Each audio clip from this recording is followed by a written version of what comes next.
but later became more famous as prophets. Edgar Casey's amazing destiny takes root in 1877 near Hopkinsville, a small town of tobacco farmers in rural Kentucky. Edgar Casey's family was typical of middle-class American rural people at the turn of the 20th century. They made their living primarily from the production of dark tobacco, wheat and corn and livestock. They were church-going people on Sunday, a straightforward, dignified people, the men of whom were certainly given to the heavy use of tobacco and occasional strong drink. Casey was a seriously odd child. He was not the kind of child you would wish on any two parents. As a child, he was surprised to discover that other children didn't have the same sort of experiences that he had.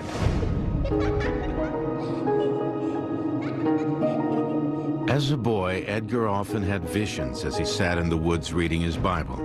After his grandfather drowned on the farm pond, young Casey reported seeing him regularly around the farm. Little Edgar is also said to have had the uncanny ability to memorize entire books by sleeping on them. Had he been born in different circumstances, not a little rural community, Edgar could very easily have been, sold as a circus act. He was completely surrounded by people who loved him, people who protected him. His most amazing talent, which earned him the name Sleeping Prophet, would surface years later when Casey was in his early 20s. While working as an insurance salesman, he developed a severe case of laryngitis. Unable to speak, Casey took a job as a photographer. In the darkroom, he wouldn't be required to talk much, but as his condition persisted, he finally decided to seek help. At that time, Edgar had had some friendship association with Dr. Al Lane, a homeopathic physician. And Dr. Lane suggested to young Edgar, why not self-impose hypnosis? What happened next would set Casey's destiny in motion. It was on the 30th of March, 1901, in a two-story brick house on West 7th Street in Hopkinsville, Kentucky, that Edgar Casey lay upon a couch in a contemplative and meditative situation and self-imposed hypnosis. And then, before his parents and maybe a few others in the room, astounded everyone by describing what was wrong with his throat and prescribing treatment for it. The first reading, March 30th, 1901. In his sleep, Casey had spoken in a clear voice and described in detail his ailment and the cure.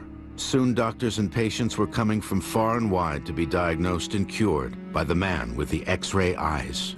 One of the amazing things about Edgar Casey's health readings is the piercing nature of his vision into an individual's body. He would read the body as though he were an X-ray machine. And the terminology that he used was quite medical. It's quite amazing.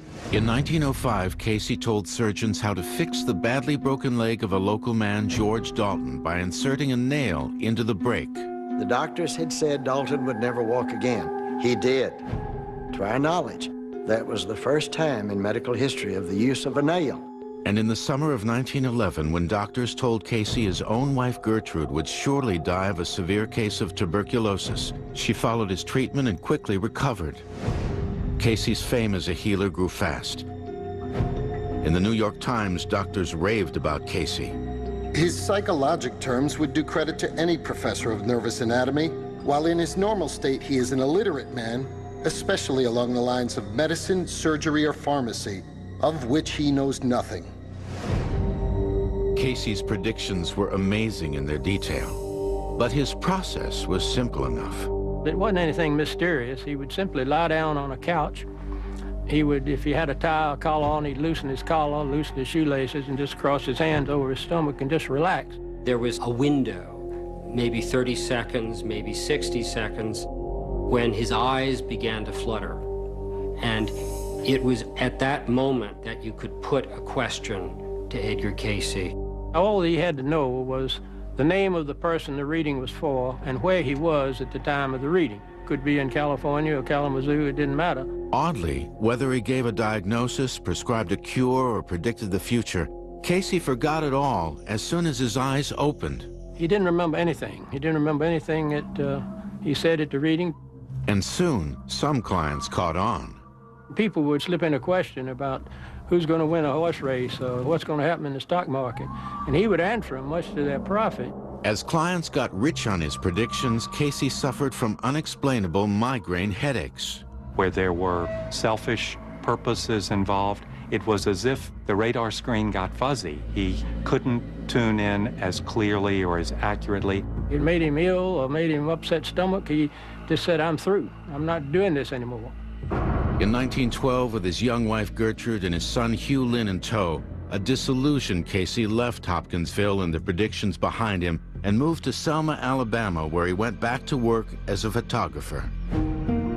He continued that work until my brother dropped a match in a partially filled can of flashlight powder, and it burned his face terribly. And all the doctors said, well, he'll never see again, and my brother asked my father for a reading. 2 weeks later, after following his father's recommendations, Hugh Lynn's eye was as good as new. Dad realized that he could help people again, and that he thought that maybe that's what he ought to do. But he made it a rule that Mother would be the one who asked the questions, so nothing could happen like happened in Hopkinsville. But Casey was about to discover new, amazing abilities, and his spine-chilling visions were about to turn him into the greatest prophet of the 20th century.